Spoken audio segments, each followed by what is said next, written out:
control looks like chinuch for a long time. I'm telling you, he's the hardest working kid in this year. And that is a much more exciting sentence than he's the brightest kid in the class. Welcome to the Learning Curve podcast, brought to you by Mishpacha magazine. We are raising children in a changing and challenging world. So let's tackle the important issues facing from families today. I am Rabbi Garfield, Menal of Yeshiva Teres Emes in Houston, and I love talking about chinuch. I am Rabbi Schonfeld, Menahel Yeshiva Katana of Manhattan, Beis Tipra of Manhattan, and director of Camp Aish. I also love talking chinuch and sometimes fishing. Join us as we answer your questions and discuss the topics that matter to parents the most. Bruchim habayim and welcome to a very special live edition of the Learning Curve season finale for season 2. As always, I am joined, now other people can see, the esteemed, the honored Rabbi Garfield. How are you, Rabbi Garfield? Welcome. Hi, Shalom Aleichem. Yeah, this is special. I feel like when you do something new, like everything's the first ever, right? Last episode was the first ever Manal live roundtable. Now it's our first ever live Zoom event. There is extreme nostalgia in this for me. Extreme. My wife is upstairs making sure the internet connection is stable, and this is like a throwback to the COVID years. Tell us, for those who don't, the very few listeners who might not know exactly what went down. Give us, what happened? How did it start? Just tell us quickly, and then how big did it get at its greatest? It started on March 19th, 2020. Was it just with your shiur or something? No, it was then I had a day camp, so I sent out a flyer. I remember sitting at the Shabbos table, the last Shabbos meal we had together with other people right before, we were shut down by Mincha. So by the Shabbos Suda, we were there, and things were shutting down, and I turned to my wife and I said, I'm going to do something in learning during COVID to try to, be there for the kids. And so we started on a Thursday night, a flyer. On the first night, we had 300 people, which is really, and it stayed for a year and a half. And it was really... What did it peak at? It peaked at around 2,000 screens a night. And each screen had around 3 or 4 people, some of them high school girls, especially the when it came to the Navi questions. But it was amazing. And once a week, I'll meet someone that says, if you remember me from Nights at America, my nephew at the Shabbos table just told me that I asked him a huge trivia question. And it was just very mean of me, but he's my nephew, so I could be Yehuda Lieberman. I asked him what the next word in the Gemara is, closed Gemara, for like a big prize. And he said the next word is he. And the next word in the Gemara was who. Okay? And I gave it to him wrong. I was like, what do you mean? But I'm Hasidish. What? He was playing the odds? No, he had to know it. He had to know the next word. And he thought it was, he said, who? Fine, he got it wrong. It was a big, fight, his rabbi fight. He told me that last week he bumped into a kid who he had never met in his life. And the kid's like, hey, I recognize you. You're the who he guy. Oh, that's great. Anyways, so that was Nice in America. But here we are on a live Zoom for the Learning Curve. And this is really our second season. And Baruch Hashem, we've enjoyed it from the beginning, from season 1. And you can go back and listen. But our reach, our listeners have doubled in season 2. So I guess that means people either like arguing with us or like what we have to say. But this is... Well, one of us clearly they'd agree with, the other one they'd like to argue with, but we'll leave that for the listeners. Correct. This is the season finale, which Mitzvah hopefully will pick up after the summer for season 3. And away we go. So Rabbi, you want to explain how this works? Yeah, so we're looking forward to hearing your questions. And the 2 ways to do it are either to send a text, a chat rather, to chat with Rabbi Schonfeld. Ideally, not myself, because he knows how to read it and do this at the same time. So send a chat to Rabbi Schonfeld with a topic or a question that you want to discuss. You're welcome to indicate that either you'll ask the question live or we will read it, right? All right. So here we go. Matter of fact, Rabbi, I'm going to do our first pivot of the night, because I see some people already posting questions. So we got a few questions were sent in. Maybe we'll save those, but let's, so I'm going to read this question, and then if the person who sent this question wants to I guess, speak back when we give our answers, more than welcome. Raise your hand and we'll call on you and we'll unmute. So her question is as follows. I don't know. Can you see these questions? I don't think so. I can't see them. I'm very excited to learn what they Okay, are. good. So I'll ask it to you. Hi, what is your take on kids participating in Shabbos meals, being present for an adult on making kiddush, benching with everyone, etc., having them stay at the table? How much do you try to get kids, force kids, push kids to stay at the table by the Friday night Suda or Shabbos, and how much you just let them roam? Wow, good question. You wanna share your thoughts on that? So, as a father of Kanai Nahara, I'm blessed with 6 children, Kanai Nahara.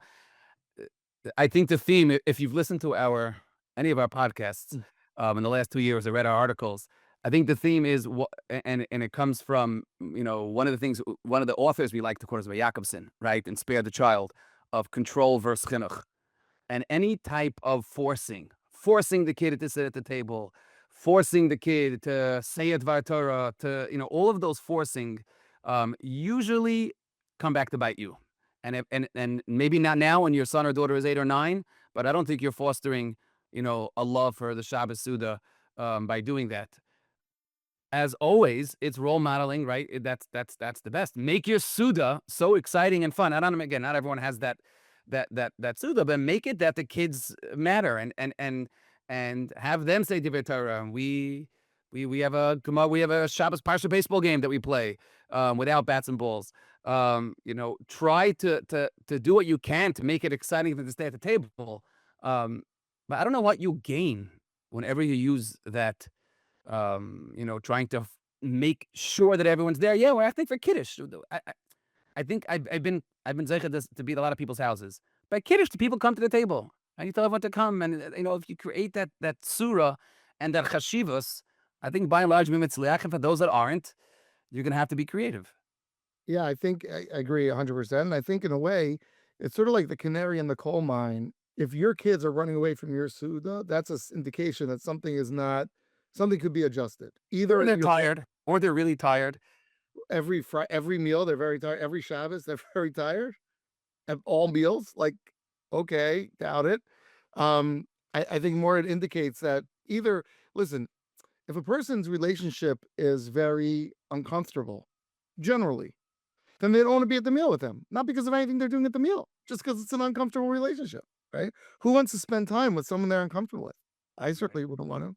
So again, it's not an indictment of a parent, but it's an indication to parents to say, is there something uncomfortable? Like, let's take this moment, because Rabbi Yaakovson's insight, and he explains this, I just want to point this out, is control looks like chinuch for a long time.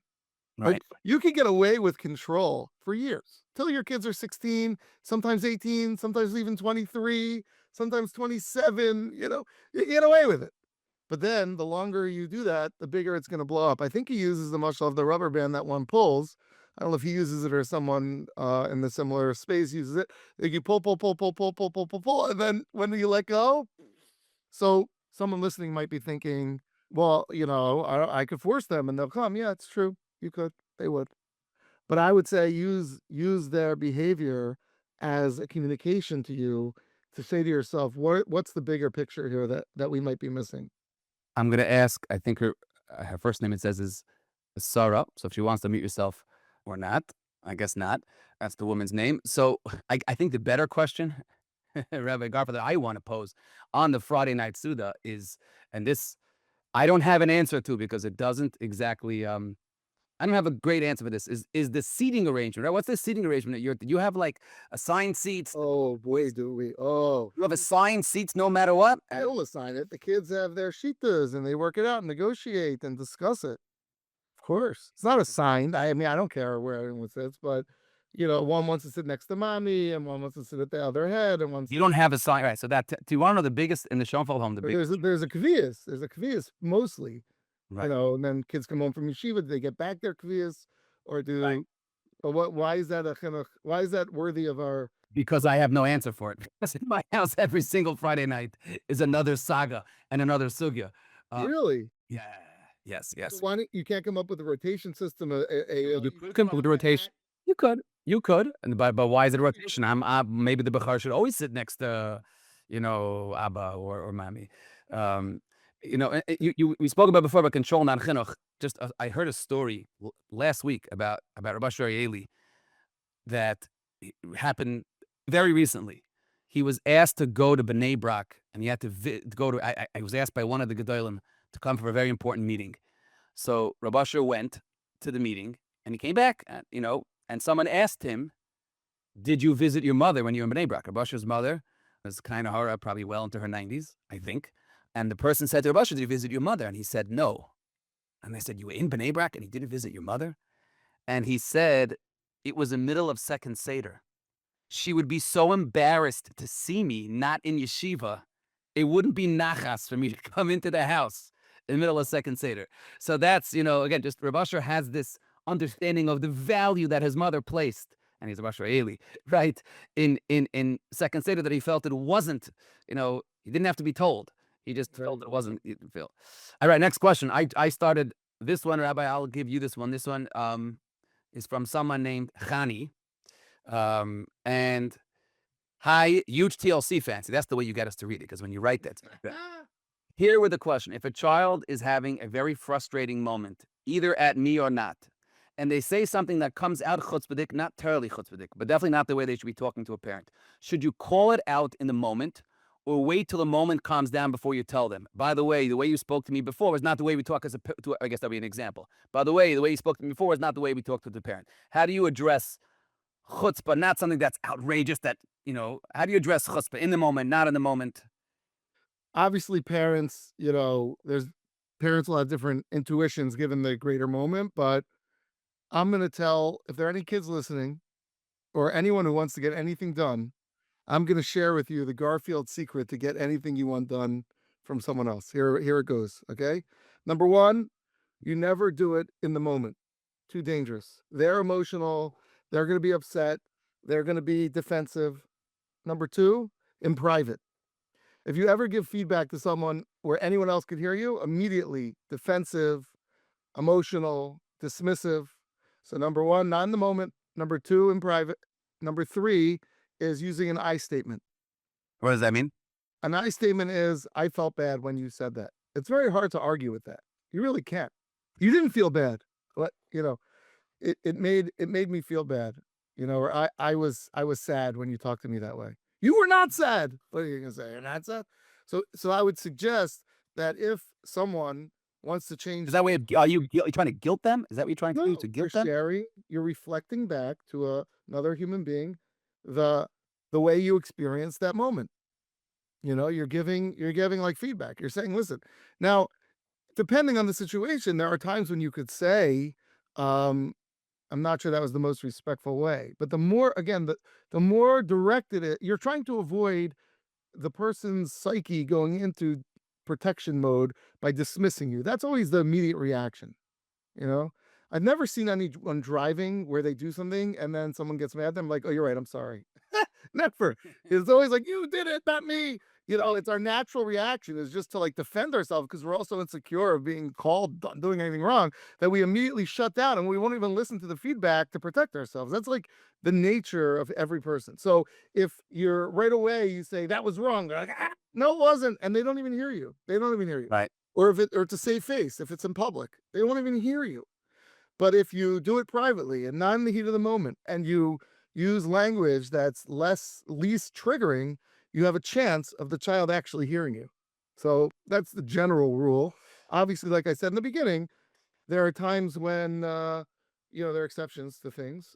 So are you not supposed to address the fact that it's wrong? You were just chutzpahdik to Abba, to Mami. That is wrong. Personalizing it as opposed to making it a we don't speak chutzpahdik. I mean, Right. keep it Ava, and that's not how one talks to a parent. Right. So I would say, if the goal is that you want to go down in the record book where everything's recorded, that you stood up for COVID and you won't stand for it, then you could say that and that would work. But if your goal is to change the behavior of the child and be mechanech them, then you have to find language that will actually impact the child. So there are times when you can give a COVID lesson. I have a great idea. Next Friday night of your Suda, not connected to this incident. not connected to giving mussar. You give a nice speech about kavod, and you talk about Rav Eli giving kavod to his mother, and you inspire kavod, you talk about kavod, that's great. But if you want this child to actually reflect on what happened in a meaningful way, if you get, you could listen. There's always like that. I'm going to be the mouthpiece of this woman, Khani, because she continues on. She just texted back, and maybe that's how we're going to work. And if those of you that are interested in speaking, you're allowed to. So welcome. So Khani, but it's not about my feelings, though. It's about being mechanech the child to not be chutzpahdik. And aren't you missing the forest from the trees? Right. So again, if listen, by all means, if it works for you, Khani, to hit her straight and hard, go for it. Hey, try it, see what happens. But in my experience, children just double down, and it's very hard for them to. But are you missing the message? You're making it about you hurt me as opposed to you being chutzpahdik. So maybe you'll get her not to do it again, but is she not learning? I would look for teaching chutzpah or kavod, really, teaching how to be mechabed people is a great thing to teach. In general, you should teach it. You should definitely teach it. And, one day maybe you could mention it, but it's going to be hard to get that person to really incorporate it. It might work, but it's sometimes hard to get the child to really take it home if they put up their defenses. That's it. If you could get it in without the child getting defensive, in my experience, many kids, when they feel accused, they get very defensive, and it's hard for them to hear you. Your first point about being in the moment. My first year being a Rebbe in Yeshivish Spring Valley, one of my Talmidim got really angry. I don't even think it was at me. I'm talking like real anger. And I think he said something chutzpahdik. And he walked out of the room. And I chased after him in my rookie season, right? And I said, get back here. Yeah. And he's like, I'm not quite right. Get back here. Right? And and I remember speaking. Why you have to stand up for kavod? He's gonna think it's okay to talk to Rebbeim that way. If you don't stand up, you're losing the forest from the trees. Ein b'fayis adam b'shas kasei, right? Right. But that's when I learned that lesson of in the heat of the moment. See this, right? In the heat of the moment, there's very little chinuch that can happen. There sometimes needs to be control. You might have to take control of right. So here's, I guess, what I'm saying in a sense.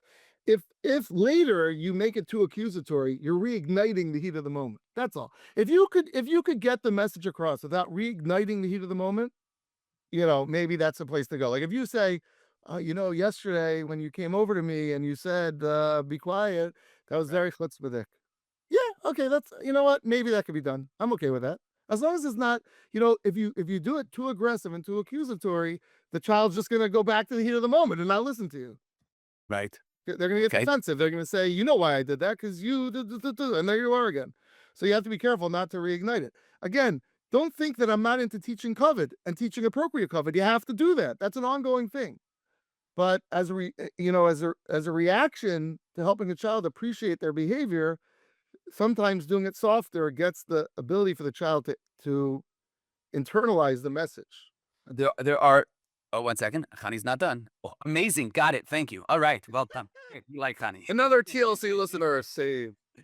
There are a bunch of questions here on the chat that are directed to me. Again, if you look in the main chat, it says if you want to ask a question, again, you can either raise your hand, the little icon, or you could just chat the question into the chat and it'll come to me and I'll read it. A lot of high school questions. Let's go. So we'll do one at a time. We'll start with the admission process and we'll go from there. This is a long one. Wow. Do you think it's fair that Mesivtas seem to prioritize admissions based on natural intelligence rather than the effort students put in? Many students are willing to put in an extraordinary amount of effort, but learning doesn't come as easy to them as it does to others. As a result, they may be overlooked by top schools in favor of those who excel more effortlessly. Shouldn't schools reward dedication and effort rather than just raw academic ability? And she continues and says, my son dreams of attending a certain Mesivta. He's willing to put in the effort. However, he's concerned that despite his dedication, he may not be admitted because he isn't naturally as smart in certain areas. Should Mesivtas focus more on selecting students based on intelligence, or should they place greater value on hard work and commitment to the school's academic structure? You worked in a Mesivta. I worked in a Mesivta. So we have some, and my job is to get boys into Mesivta now. I just stopped talking, Rabbi. When I stop talking, you take over. Okay. Listen, I was a 9th grade Rebbe for 9 years in Atlanta. And my reaction, which probably is not going to be helpful to this questioner, but I'll just tell you, I was like, I don't want to go to that. I don't want my kid in the yeshiva that doesn't recognize his strengths. So I know that's not going to be, you don't live in the world. Fine. I'm just saying, like, I'm not inspired by a school that doesn't want my kid. Like, why would you want to go to a school that doesn't appreciate what your child has to offer? I could say this, and I think, since it's just me, you, and a few listeners here, um, you know, uh, I don't know how to name that. I'm very close to someone who's very involved in a yeshiva that has, they know who's going to be successful in their yeshiva and who's not. And every year there is a number of people. I'm not this year. I haven't heard anything, so this isn't a quiet like nod to anybody. But there's always people who say, "I know better. I know it's going to be good for my kid. My kid works really hard. You really need to take him." And they're like, "We know it's not going to work." And you know what happens? It never works. Ever cannot, because they know what works in their yeshiva. So, So I'm very yeah, cautious about pushing a kid into a place where the yeshiva themselves doesn't feel that that child is going to be set up for success. yeah. I kind of not see both sides, but on the one hand, um, the yeshivas, as you said, they're well. I'll say it this way. I once had a parent who was very upset at me. I was eighth grade rabbi, and my job was high school placements and trying to get into yeshivas. And they said to me, "It's a chutzpah. It's like, how dare these yeshivas take only the top kids? What do they think they are? It's like a Harvard type thing, and it's horrible." And I said to them, "Where did you go to school?" And this father went to Harvard. And I said, Uh, and why did you go to Harvard? Because it was the best college, right? It was the best university.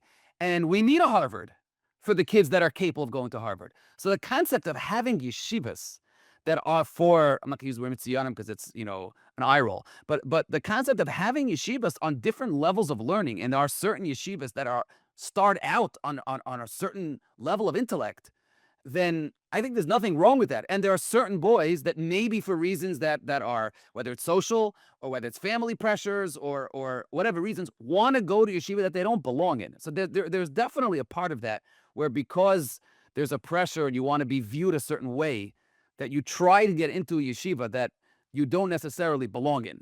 That being said, to your point, so often, and really this is where Rebbeim and Menalim of 8th grade and yeshivas play such a huge role. I will often speak to Menalim about a kid, and I will tell them, I know you heard him, and maybe he didn't ace it, and you could tell that he's not a natural Aleph plus kid, blah, blah, blah. I'm telling you, he's the hardest working kid in this year. And that is a much more exciting sentence than he's the brightest kid in the class. it depends on the yeshiva. Right. No, but I'm just telling you my experience, and I've been doing this for a while. High schools is like my sweet spot of trying really to help kids get into yeshivas and match them up with the right yeshivas. I think if your kid is mat'im for that, then the hard work pays off. Okay, this woman, I think it was because this woman, first name starts with an S. She asked questions less about pushing, more about yeshiva's perspective than parents. What should they prioritize? Yeshiva prioritize smarts or effort? We need both, right? I mean, we need yeshivas for different levels of learning. We need yeshivas that focus more on Elon, and yeshivas that, maybe we don't have enough of different types of yeshivas. It's an easy, rabbit hole to go down in terms of like yeshivas need to do this, they need to do that. We're more talking about the parents. I think this podcast is more parent focused. Neither of us currently run yeshivas. I can tell you that our elementary school is fully equal for everybody. We celebrate all of our students, and I hear it's. I don't know. I mean, at some point, I think we would all agree that when it gets to base medrash, when kids are 20, 23, 25, whatever, that there could be more of a distinction. I think we agree that in elementary school, it's probably not healthy. And the question is, what about high school? And that's a transition where you go from a situation where everyone should feel that they have equal access to more of an exclusive kind of situation. There's definitely a proliferation of yeshivas that are healthy places that are not for kids who are, natural geniuses. It's definitely becoming more common, and Yeah, let's stay on the high school. And then, so the next question is, how much should one compromise in order to keep one's child at home rather than going away to dorm? Dorm versus staying at home. It's such a big, open question. It's hard to. I mean, it's so. I think it's personal. I don't know. I mean, you live in Houston, so I know you have a local yeshiva now. So I do feel a little strongly about this. Listen, I'm blessed to have a number of children who have experienced both, and personally, and I also did grow up in Philadelphia. With been blessed to have a wonderful relationship with the Philadelphia Rosh Yeshiva of Shmuel Kamenetsky, and I've spoken to him personally about it, about my children, and about other people's children. And when I was a ninth grade Rebbe in Atlanta, he had a lot to say about it then. That was 20 years ago, or so, maybe more, 22 years ago. I remember he came to Atlanta when we were starting and met with all the kids. It was like a whole thing. And there's no question that all things equal, there are always exceptions, but all things equal, in my opinion, for at least ninth and 10th grade, it's worth tremendous sacrifice. Not that we have to sacrifice to send the kids to send the kids to the dorm. home, to keep the children home. To send the kids to the dorm. Yes, we finally. Oh yeah, let's duke it out. Yeah. I think I'm the minority on this. So go. You go I'm first. just saying, I mean, the home provides a stability. Could it work better in a dorm for some kids? Yes, but you're taking a risk. What's the risk? A roommate who bullies him, a Rebbe he feels insecure, a dorm environment that's not healthy, lots of vaping, downtime Motzi Shabbos, Friday night, God forbid, even abuse that takes place when you have a little kid who goes away. I'm not talking about the worst type of abuses, but even minor abuses or other whatever. So the risk is so significant for these little ninth graders. I don't think it's worth it. So someone raised their hand. It says M's iPhone. I actually I'm gonna pull my nightstand America brain. I think I might know who this is. Hey, Wait, I know what I'd love to hear your opinion before we. I'm gonna give my opinion is out because I think maybe even quote this person. So the person raised his hand. I think I might know what this person is going to say. So if you want to unmute. What about a yeshiva that is a quasi dorm? So it's, let's say they dorm during the week and they come home perhaps one night during the week, let's say Tuesdays, and they come home every Shabbos. Wouldn't that be best of both worlds? I asked because I had a conversation with Reb Shmuel. He should be well. And that's exactly what he told me. Again, it could have been a direct personal conversation, personal to me, but I'm asking if you would agree with that as a general. Yeah, I'll tell you, with regard to 90% of my concern, I think so. Meaning, if your child is suffering silent, first of all, thank you, Em, and thanks for sharing that. And it's a real bracha that you had opportunities to speak to Shmuel and should be well. But yeah, I think so, because then you get to check in with your child and you get to be part of his life. And if there's something going wrong, you get to be there for him. There's still a lot of downtime that goes on in dorms that are like not healthy. Like one of the big banes of in-town living that we don't have in Houston is the bus. The bus. And a dorm is like a bus on steroids. It's the Wild West of bus. So, it still does. Yeah, we're not discussing the bus question. The bus question was sent in. I want the bus. Says I don't. Plus, right? A dorm is worse than a bus. Right. So all the worries we have about a bus, a dorm and a little ninth grader with 11th graders, 12th graders, I don't know. But I would say a lot of the concern would be addressed like that. And then again, you get into the individual situation about who the kid is and what the yeshiva's like and what, there are other factors. So it doesn't address it 1,000%. Yeah. So M, who I happen to know who M is, I was going to quote because I know that story about Shmuel Kamenetsky. So M beat me to it. Yes, first of all, there are different types of dorms. There are dorms you go to Nei Yisrael, you come home once a month. You go to Philly, you come home every 6 weeks. You go out of town, you come home every 6 weeks. You go to Modern Israel for 9th and 10th grade, they have a dorm. Nei Yisrael in Baltimore, they have not if you live in Houston. No, right. But the locals, I'm saying, the locals go home. Okay. Right. On a regular basis. So I'm actually dealing this now with a friend of mine has a child that has to switch yeshivas, and he's debating versus a dorm. He's in the middle of Masifta, debating versus dorm versus non-dorm. And of course, every scenario is different. Of course. But things being equal, if everything is healthy and everything is wonderful, the value that your child has from being in a yeshiva in which he davens, finishes Mariv, and if you could have to be mature enough, and he has to be ready to learn, and he has to be on a certain, he has to be on a certain Raman, a certain level.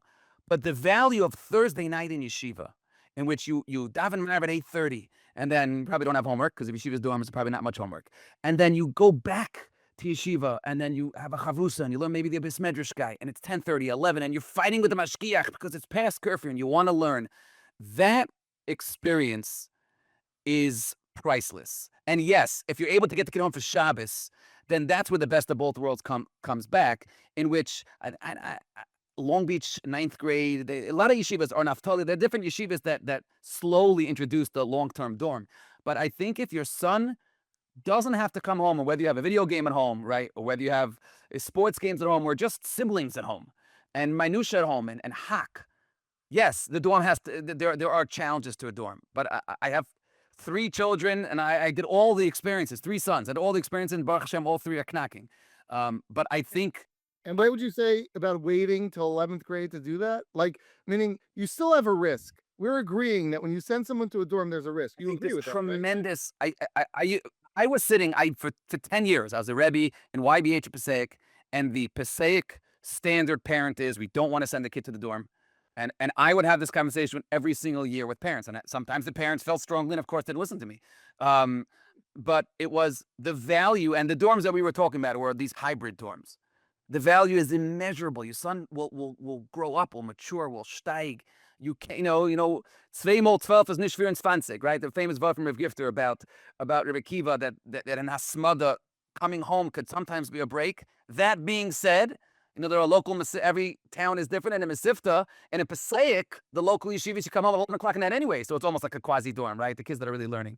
I just think there's such value to a dorm if you still have the ability to, like, I guess, I don't know, maintain that relationship with your Again, it's a question of, I hear you, and if it all goes great, it's wonderful. But when it doesn't, your kid's life is at risk.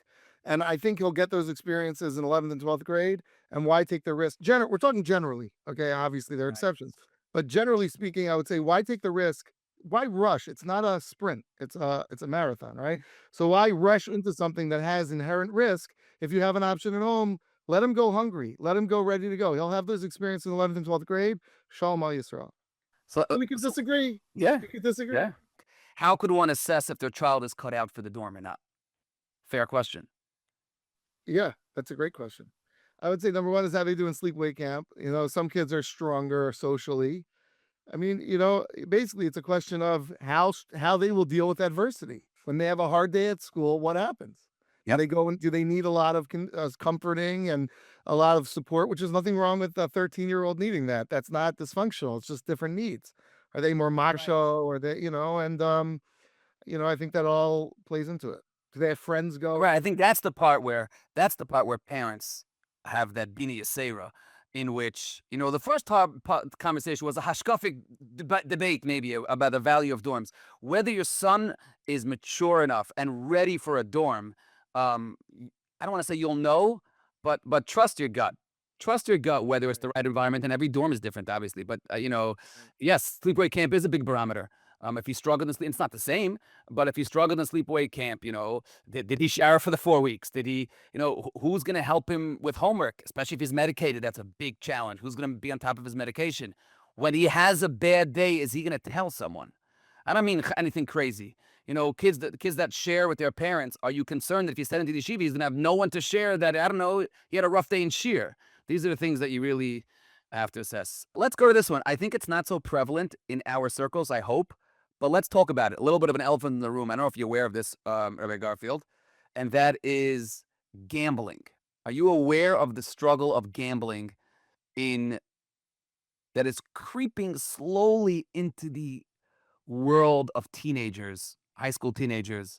Well, I know when I was a Rebbe in Atlanta, we had a major gambling situation, and we had to do a Shemitah Ksafim or whatever. Oh my gosh. Like a yovel. All loans were buttle, and whatever you owe anyone, we made a major. So definitely it's not new. That was a long time ago. So this is any advice for high schoolers that are struggling with online gambling addictions. This is probably above our pay grade, right? Whether it's football fantasy, Yeah. or card games. Football fantasy is unfortunately an addictive and a very big part of a lot of kids. Is it for money? I thought you just play with your friends or something. Yeah, I'm sure. Well, what starts with playing for friends usually leads to money. I think we'll leave that question, right? This is the danger of doing it live. No, Oh my no. gosh. Well, I do have like 1 or 2 comments about it.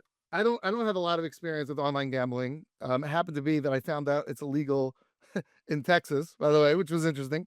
So to bet on sports or something like that, but where I live, but like any vice, I think that, it's the kind of thing that could indicate the need for a child to need some kind of help. They're struggling. They having, I don't know what the triggers are for online gambling, but if anytime a child is so deeply involved with the dysfunctional behavior, it's not really only about that behavior. It morally indicates something broader. So never get lost in the specificity of that issue, but rather, always think broad. Let's turn to girls chinuch. So maybe 5 years ago, I would have said, I don't do girls chinuch, but now I have 3 daughters that are already, one is 13 and one is 10 and one is 6. Well, I got their ages right. And Baruch Hashem, now we have a girls' school on the west side. So we're Tifa Ryan. So 2 questions on girls' chinuch. Here's the first one. My 17-year-old daughter and I are very different. I take what I can get while she wants what she can't. And she doesn't stop trying to get it. We're at a point where I tell her that I will get what she needs and she can buy everything else she wants with her babysitting money. But that still doesn't stop her. And many times it ends with me yelling at her to stop asking for things when she knows I can't get it for her. I'm not sure if this is the right question to ask, but how can I relate to my daughter so that I don't end up getting so frustrated and she can feel validated? And how can I make her understand that looking at others and wanting to get what they have is so unhealthy? Wow, that's a great question. First of all, I just want to, I guess, praise that mother to being open to recognizing that there are different styles, I guess, or different personalities, and not being fully like judgmental on the kid, like they're bad. It's more like, recognizing that your nature is one thing, your child's nature is something else. And I don't know about your Rabbi Schonfeld, your parents, they should be well, but I can tell you my parents, if they're listening, have very different spending habits, like remarkably different. Between themselves? Yes, yes. Like one of my parents, it's like if you go to the Parents didn't have spending habits. both of them, They didn't spend. if you wanted to get a good pair of sneakers, who would you go to, your mother or your father? If I wanted to get, Like you wanted the new Jordan Pairs. back in I went to none. I never had Jordans. If I went to my mother. That's the thousand. A there thousand. you go. So your mother 1,000. and your father had different spending nature, right? So my parents too. Like one of my parents, I don't have to get into which one, you go to a museum, you're definitely getting something in the museum shop. Like it's part of the museum experience. Another one, no way. We're parking, we're walking, there's nothing being bought in the museum shop, like nothing to talk about. So there's just different personalities. I don't judge them. I just think it's different. So I think that's one thing to start with and understand that clearly your daughter maybe follows her father or maybe a grandfather or grandmother. I don't know. I don't know how it develops, but there are people who have different habits or styles or whatever. And, it's very hard to change that, to force change in that regard. So the question really is, how are you mechanech her to have those values? And I think that the way you're doing it is really great, is to say, listen, Well, the first question is, how do I not get frustrated? How do I keep my relationship? I don't know if I'd call it a personality type, but it's definitely a personality style. And like, think about, like, I would encourage the person who asked the question, to think about their parents or people that they're close to and look at the differences of their spending or at their work, even. Like, in my work, I know some people have different ways that they do things, and some people love giving away lending their car, and some people like would never lend their car out. It's just how it is. I don't know. Is it a judgment? Like, so Yeah, but this mother, I mean, but I would think that wanting to have always what others have is not a healthy approach, right, to life. So she's trying to give that over to her daughter who wants everything. Well, hold on. Don't you want one second? Isn't that a normal thing for a kid to want what other people have? I think that's pretty normal. My kid's going to camp, my daughter, forget sons for a second. My daughter's going to camp. The whole thing is about getting what other people have. That's like the whole camp experience, is getting the right water bottle and the right sweater and the right band, or I don't even know anymore. I'm making that stuff up here. Parents are probably laughing. But, all that stuff, the certain type of skirt and the certain type of sneakers, the Adidas sneakers, there's lines now and the different. So like, I don't think that's etzem like such a bad midah for a kid to have. Do you, Rabbi Schonfeld? Do you? I think we try. So my response to this woman is that, first of all, I do think we try to show our children the extreme value of Sameach Mechelkai, of Yesh Mei Ratzah Masayim, that if you are constantly searching And if you find happiness only in things what other people's have, you will not find happiness. And I think that happiness has to come from within. I don't mean to be. I do think that one of the biggest challenges we have as rebbeim, as parents, in a school for sure, is our image and our presentation and how it reflects upon us and me. And you're going to make me look bad.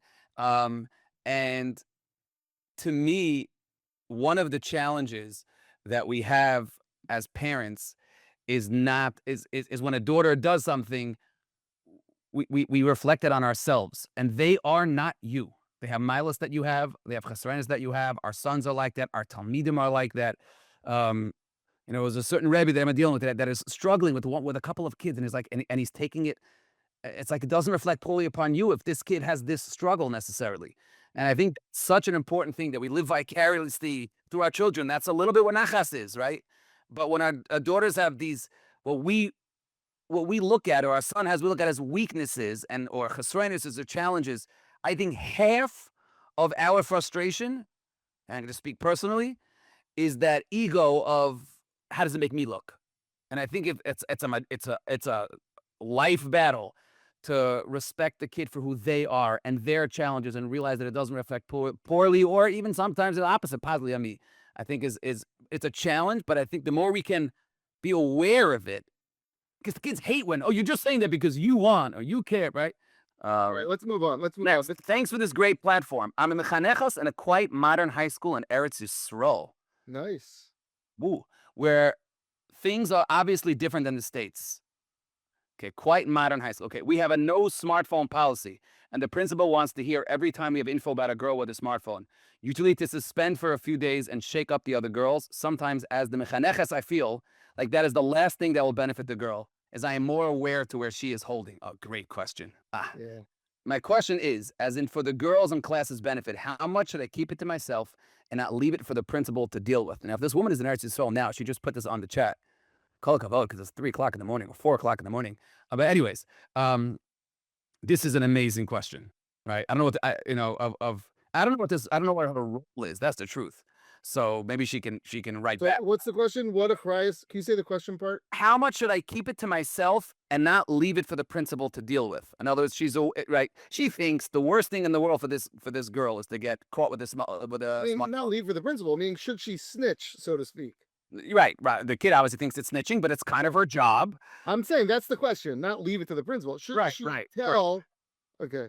Correct. Well, I'm sure you deal with this in camp all the time because you have counselors and things going on. Do you want them, how would you advise that? It's not a bad, it's not a bad comparison. Well, I thank you. But thank you for bringing up camp. It really matters who the principal is. In other words, what it sounds like from the question for me is that this mechaneches doesn't trust her menahel or menaheles, right, whatever it is, right, her boss, the menahel of the school, to give her the latitude, right, to make that judgment call. I'll have, and again, yes, we have things in camp, of course, where the kids are not allowed to, whatever it is, every camp, whatever, it doesn't matter what it is, right? So I'll talk to my counselors and I'll tell them, don't tell me, I don't want to know. Make believe you didn't tell me, right? And that's the relationship that I have, that I hope you have with your Rebbe, with your staff, that they trust you to have the faith in them to know when it's something that I have to say and when it is that it's something that it's not have to say. That's number one. How that being said, never ever tell a child or anyone that like, don't promise secrets. There's no rule of secrets. I'm not talking about someone who's a professional and you're a therapist and there's client confidentiality. But the girls should know that my job, and I tell this to the counselors and I tell this to the campers. I'll tell the campers and I'll tell my rebbeim. Your counselor has an achrayus, let's say, I don't know, a phone. We're not going to have phones. My camp, now we have electronics. We don't even let 24/6s in camp page. That's our big controversial thing. And I love 24/6. It's the most kosher out there, but we don't want electronics in camp. We try electronics. Fine. So I'll tell the kid that if your counselor catches you and he doesn't report me, he gets in trouble. In other words, that's his job. But in a healthy environment, the mashkiach will understand when it's something that he has to go to the Rosh Yeshiva with, or the Manal with, when it's something that the Rosh Yeshiva will trust him, But if you have right here it is, what is it? The principal wants to hear every time we have info about a girl with a smartphone, usually to suspend it for a few days and shake up the other girls. This sounds to me that this mechaneches doesn't trust the principal. So then I don't have a good answer for you. So then that working relationship is broken. And then in this case, There could be some scenarios, just to be matchstick the Meneheles, where she has a different focus. I mean, Meneheles Achrayas is for the whole, the school, the whole Meisid and what it means. And there could be things at play that put her in a position where she has to take certain action, even though the teacher, might have a different perspective. I just do want to say one thing. There is a Choshen Mishpat aspect to this, that you're hired to do a job. It's not so pashut to be so willy-nilly about the expectations. Like this is what your job is, right? I'm saying if you're hired to, I could see a Rebbe, like I asked the Rebbe to learn Maseches whatever Tamura, and they say no, we're gonna learn Yavamas. Like I'm sorry, but like this is the job. So there's a balance to that. I would encourage the listener, if she's listening, to ask a shayla about that, to make sure that there's no issue with that. It depends on a lot of factors that could play into it, but in the end, do no harm. I would say don't tell. That's my if there's no Choshen Mishpat issue, I would not tell ever. Okay. Note to self: don't hire Garfield as a mashgiach for. Yeah. I am gonna put the relationship with that kid. Obviously, if you think that it would help the kid and that you need to, but that's not the case here. You feel it's gonna hurt the kid. So, Right. Assuming that there's no Choshen Mishpat issue, I would definitely do that. Let's try to wrap up. We could do one, maybe two. Two more. You have two more. Do you have them picked out already? I do. I have two. Okay. How do you deal with a school policy that no one listens to? I know. Who's asking the question? Is it a parent? Yeah, it's a parent. It's a parent. How do you deal with school policy? What do you mean? How do you deal with a school policy that you give over of the message that it's important to listen to school rules without making your child feel like the only nerd who's following the policy? Example, bar bas mitzvah policies, rules about dress sites out of school, vacations, etc. Let me ask you a question. Yeah. What would the Manal say? If the Manal was listening and he didn't argue with the facts, like we all agree they have a rule and no one listens to it, right? What would he expect a parent to do? I got a phone call recently from a parent. It was missing yeshiva for something that was not that important to listen to. I know, sorry, not important. I mean, it was not a big, they wanted to take their kid, wherever it was, away for Shabbos, right? And they called me, and I want to go against the school policy. And I said to them, not every time are you supposed to ask. It's okay to not ask, so please don't call me. If you're asking me, do I think it's right for you to take your son skiing? I'm not, forget he needs it, like, whatever. So in other words, sometimes there's don't ask, don't tell. You don't have to, don't make a big deal out of it, but you don't have to ask for everything. Do things and don't ask me. But I think we've discussed this in the past a little bit. We have to make rules for any institution to run, for any yeshiva to run. And as a parent, I don't mind splitting the baby. I don't mind telling the kid that we respect the yeshiva immeasurably. And of course, this is all in the messaging. And it's also all in how you live. I respect the yeshiva immeasurably. We have a different shita. And I'm not talking about being sneaky. We have a different shita. The school, let's say school doesn't let you go to Florida for midwinter vacation, right? I think there are yeshivas like that. I don't think they're, today you could say, so why are you going to that yeshiva? If you don't want to follow by the rules, then don't go to that yeshiva. The answer is that in picking yeshiva, it's not going to be about every single, that I don't agree with everything about anyone, that every shul that I daven in, I don't like everything I love everything my Rav does, but I don't like everything the Gabbai does. And I think it's okay for a parent. I love everything my assistant Rav does. But go ahead, continue. Yeah, of course. I think it's okay if it's done with derech eretz, and it sounds like an oxymoron, but if it's done with derech eretz to say, I know the school has a rule, we don't go to Florida, but me and Abba feel that I don't know, Debbie lives there. Right. And we haven't seen her in such a long time. We're not going to talk about it. And it's not, I don't think it's a stira. You're great. All the listeners, I could go for the kill now, or I could let him sort of go off to his pasture. I think we're going to let him go off. We're going to let him off the hook, but I can kill him. Go. They're making up baloney because it's ridiculous chinuch. What's ridiculous, chinuch? We have a lot of dark hair to the school, but we know better, so we're doing what we want. Like, and you're trying to like Not know better. like, Not know offset. better. It's not know better. So let me ask you this: you think that you have a chiyuv if you sign up to a school to go? Oh, you want my opinion? Yes, I want your. Well, you're telling me that you have no right. You have no I right. didn't say no. I didn't say my opinion yet, but I say what you're saying is sounding really hard to swallow. No. I think it's okay for parents to have their own mahalach. Again, I'm not talking about when a school has a rule that says, bar mitzvahs have to be over a 10 in Passaic, for example, right? That's your yeshiva rules, and that's kind of run through the yeshiva.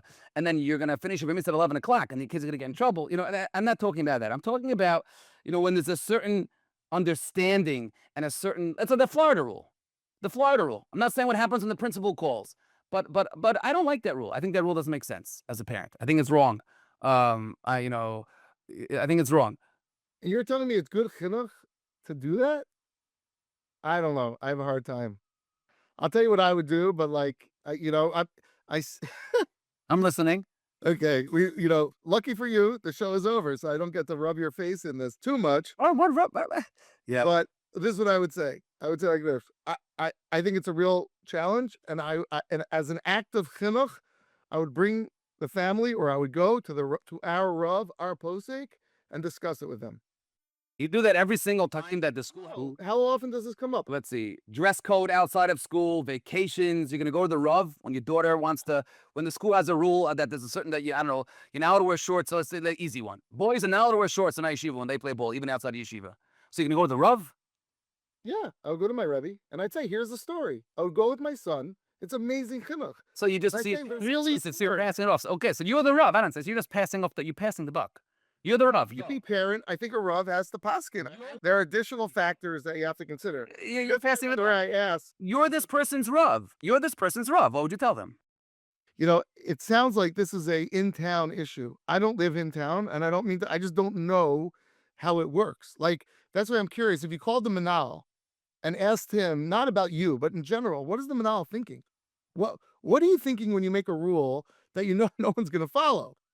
If the Manal would basically say, yeah, I know no one follows it, then that's different. If the Manal says, no, this is something we're very strict about, and I have to understand more about it. But I don't think telling a kid that just straight up, we disagree with the school and we're going to do what we want, I don't know. That just does not work for me. Let's move on. Let's move on. Last question. All right. Question. Last question. Okay. Biggest fan of the pod. Ooh, wow. Also, please congratulate Rabbi Garfield on his upcoming book for me. This person doesn't have a name. I don't know. An anonymous plug for your book. That's When okay. they were young. Mentioned. What's the name of the book? When they were young. It's just Art Scroll just put it on their website today. Oh, That I did not know it's that. going to be released. I just found out on June 11th. So that's in a week or so. So I'm very Stories of Gedalim when they were young. An amazing. Yes. Stories of when they were young, but not that they were geniuses. Right. Real life inspiring stories that are hopefully relatable by our children. But this person asked a question. It wasn't just a compliment. And the question is, how do you think schools should handle being populist and responding to parent sentiment as opposed to standing up for the values that the school leaders have? That is the art of principalship, my friend. Yeah, welcome to the world. Welcome to the job. That is the art. And I just want to point out one thing about that's very important, is that chinuch it's more than a partnership. It's mostly parents, a little bit school. I think that, and schools have to be very careful about sticking it to the parents, because it backfires. Because think about a situation where a child is at home and they hear the school's ridiculous. They just made a policy you can't go to Orlando, and they're a bunch of crazies. And not that you were saying it that way, but I'm saying and then they go into school and the same manal gets up and says, Baisai Lashon Hara is a horrible thing. That child just heard that the Rebbe is out of touch, or Shiva's out of touch, the Hanoah is out of touch, and his message is not meaningful to our family. And how is that child supposed to distinguish between the two? And that's why, as a manal, I'm very conscious about trying to avoid pressing buttons that will cause that level of dysfunction in the community. That doesn't mean you always are scared to do what's right. You have to balance it. Right. but I'm trying to give another dimension to it so people understand the danger of like it's my way or the highway is that it really could undermine the greater chinuch influence that a school could have. Just putting it out there. Yeah, we discussed this on our last no, maybe we didn't. Yes, we did. We discussed this on our last The podcast Menalim? about the Menalim, about from what David Lieberman said. So I'm not going to rehash his incredible anecdotes, but I think the most important thing you need to learn as a Menahel is the art of listening to parents, not the art of agreeing with parents, the art of listening to parents. And I think you have a vision as a Menahel, or as a Rebbe. You have a vision of how you want your classroom to work. You have a vision of how you want your school to work. And that is your job. That's your achrayus. That's your responsibility, is to carry out that vision. And because there are a few parents that whatever it is, or even the ones that's upset about this and that and the other, to cave to them is totally reneging on your achrayus, your job as Menahel. The art of listening to parents through, it's a complaint about a Rebbe, it's a complaint about a classmate, it's a complaint about a school rule, about dress code, about bar mitzvahs, about anything. There are things that you do that others, won't agree with, and all of that. When people feel heard, they do not get angry, and they're much more receptive to allowing you to make a decision that they disagree with, as long as you heard them. And this is what I'm saying, I think, is elementary to all relationships. It's something that it's a lifelong struggle in Avodah, is to allow other people to be heard. But as a Menahel, I think the biggest complaint that parents have, macro, big picture on schools, that they don't care what we think, right? The Menahel make these rules and they don't care about us, and I've called to them, no one's home, no one responds. My son is having this issue and that issue. And when Menahalim are receptive, and yes, the larger the schools, the more challenging it is. And that's where you have to have a layered system set up. You have a much larger school than we have so far in Manhattan. So you have your way of doing it, and we have ours, which is a mile of ours that we're smaller in Manhattan. But it's all about the art of listening. So when you're standing up for the values that the school has versus the populist and parent sentiment, your achrayus is school values. And sometimes the parent sentiment is right, and you'll change, right? Sometimes you'll make changes based on parent sentiment. But if you give the parents the time of day, I think you'll be rewarded with the luxury of carrying out your vision. Wonderful. All right, Rabbi Schonfeld, it's been a great season. We're going to be signing off. Can you believe it? What a great season we had. Covered so many topics, and really appreciate all the listeners who joined us tonight, because, as you know, this whole thing is based on you and your engagement. So we really appreciate it. And wishing everyone a good Zimmer. Is that how you say it over there in Passaic? And Passaic, yeah, we try to get all the Nakudas right in Passaic. But yes, this is Good Zimmer. We hope to be impactful. We definitely have fun. I want to thank again Mishpacha Magazine for hosting us and for making us sound good. Have a wonderful summer, Rabbi. If you're in the East, more than welcome to stop by Camp Aish. Only coming on campus if I can have my phone in case I have to call my mother. All right. All right, all the best. All right. Take care. Thank you. Thank you. Bye-bye.